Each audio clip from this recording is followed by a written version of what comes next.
across the country to see where inflation was rising the fastest.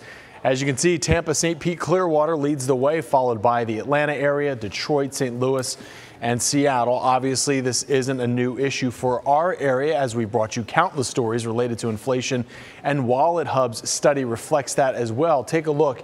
Here, if we take a look back 2 months ago from Wallet Hub, they say inflation grew the fastest from 2 months ago. Tampa again leading the way, followed by those 4 other cities. Perhaps unsurprising, as not too much massive change can happen in a couple of months. But how about a year? Well, here it is. This is where the concern starts to set in when comparing June of 2023 to 1 year ago. Tampa was still #1 for rising inflation. In this case, Detroit is the only other city that was in the top 5 last year. Miami was #2 at the time. They're now ranked 8th, according to this most recent survey. Wendy?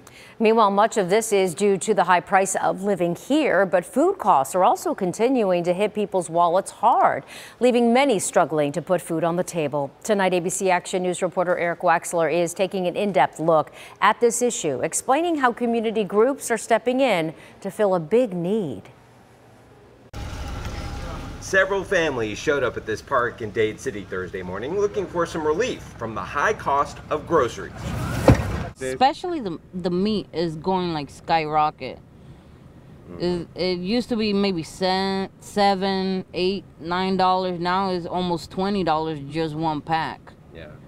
Which is crazy though. Jasa Santini got a ride here to get free food as part of a program with Farm Share in the Pasco Sheriff's Office. She says keeping up with inflation has been really tough, especially at the grocery store. Especially my 2 boys, since they're hyper, they're constantly eating like if they're 2 grown men in the house. Gotcha. I'm like, oh, your mommy cannot be cooking this many times in one day. The Sheriff's Office says they do this food giveaway in places around Pasco County where they see the greatest need. If you don't have money to buy food, lack of money, lack of food, it just trickles down into stress. Stress can lead into arguments. Arguments can turn into fights or whatever. So it's all connected, and if we can insert ourselves somewhere to help before it gets to be a problem, that's what we're doing. Inflation in the U.S. hit a 40-year high last year, and it's still relatively high everywhere at 3%. And while it's slowed in part because of interest rate hikes, Wallet Hub found the Tampa area's inflation rate is well above the average at 9%.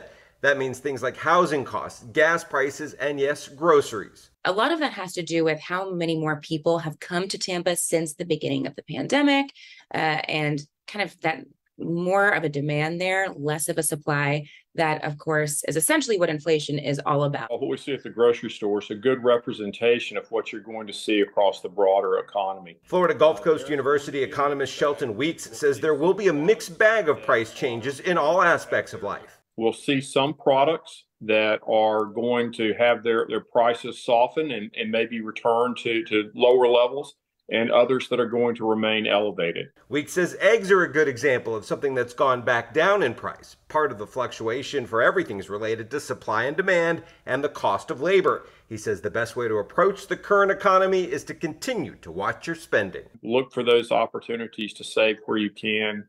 Maybe consider making substitutions in your consumption pattern. One of the things we've seen nationally is that the sales of store brands have really surged in the face of this inflation.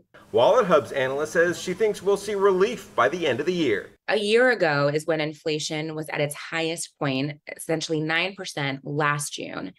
It's at 3% this June, but it still feels like it has such a grip on us. So it is definitely slowing down.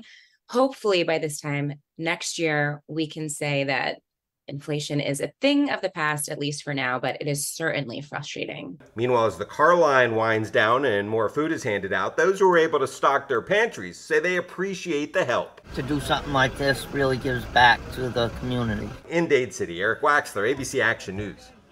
Eric, thank you. And if you'd like to see the full Consumer Price Index report, including which areas inflation is impacting the most, go to our website, abcactionnews.com, and find this article associated with the story.